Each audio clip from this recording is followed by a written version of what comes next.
Hi தங்கங்களா, இங்கே பாருங்கள் அம்மா கடை இதுதான். நான் வீடியோவில் போட்டு விட்றேன் இல்லைங்களா, இதுதான் கடை. ஓகேங்களா.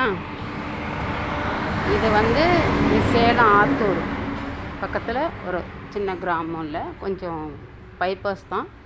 கோபாலபுரம்னு ஒரு ஊரில் வச்சுருக்குறோம். ஓகேங்களா. இதெல்லாம் சும்மா கொஞ்சம் சின்ன சின்ன பெரியவங்களுக்கு சின்னவங்களுக்குலாம் கொஞ்சம் ட்ரெஸ் போட்டிருக்குறோம். இங்கே பாருங்கள், இது ஒரு மிஷினு, அடுத்தது இது ஒரு மிஷினு.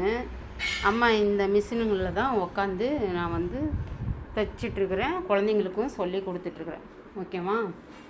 5 மிஷின் இருக்குது. ஆனால் நம்மளுக்கு ஏன் இன்றைக்கி வீடியோ உங்களுக்கு போடுறேன் அப்படின்னா, நம்மக்கிட்ட வசதி வாய்ப்பு இல்லை. ஏன்னா எனக்கு சின்ன வயசுலேருந்தே நிறைய குழந்தைங்களுக்கு நான் ஹெல்ப் பண்ணிகிட்டே இருப்பேன். ஏதாவது ஒரு விஷயத்தில் நான் ஹெல்ப் பண்ணிகிட்டே இருப்பேன்.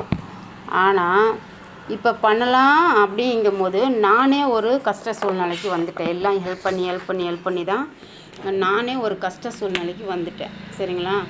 மனசு இருக்குது பண்ணுறதுக்கு, ஆனால் பட்ஜெட் ப்ராப்ளம் நம்மளுக்கு இல்லை. அதனால் நான் என்ன பண்ணுறேன், இப்போ குழந்தைங்களுக்கு எல்லாம் 4000, 5000, 6000 வரைக்கும் வாங்குறாங்க ஃபீஸ் மாதம். நான் 2000 தான் வாங்குகிறேன். 2 மணி நேரங்கிறதெல்லாம் கிடையாது, ஃபுல் டைமும் வைப்பேன்.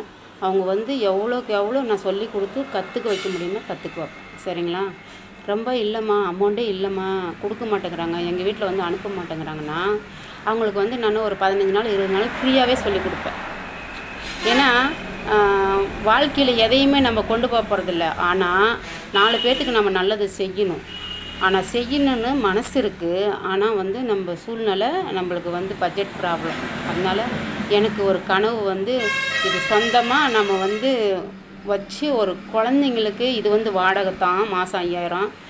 சொந்தமாக நம்ம பண்ணி ஒரு குழந்தைங்களுக்கு அது ஒரு கம்பெனி மாதிரி, கார்மெண்ட்ஸ் மாதிரி வச்சு நம்ம குழந்தைங்களுக்கு சொல்லி கொடுக்கணும், ஃப்ரீயாகவும் சொல்லி கொடுக்கணும் அப்படிங்கிறது தான் என் ஆசை. ஆனால் அது கனவாகவே போய்கிட்டு இருக்குது. ஸ்டார்டிங்கிலிருந்து கனவாகவே போயிடுமோ என்னமோ அதுவும் தெரியல. யாராவது இந்த வீடியோவை பார்த்தீங்கன்னா, நல்ல உள்ளங்கள் பார்த்தீங்கன்னா, ஹெல்ப் பண்ண முடிஞ்சால் தயவுசெய்து யாருக்கிட்டையாவது ஒரு ஹெல்ப்பு. நான் இது வரைக்கும் யாருக்கிட்டையும் கேட்டதில்லை. ஏன்னா எனக்கு அது பிடிக்காது. கஷ்டப்படலாம். ஆனால் நம்ம கையை ஊனி எந்திரிக்கணும்னு நான் நினைக்கிறவன். ஆனால் இது ஏன் சொல்கிறேன்னா, எனக்காக இல்லை, பல குழந்தைங்க எதிர்காலம் அவங்க வாழ்க்கைக்காக நான் இவ்வளோ தூரம் நான் பேசுகிறேன் உங்ககிட்ட. ஓகேவா.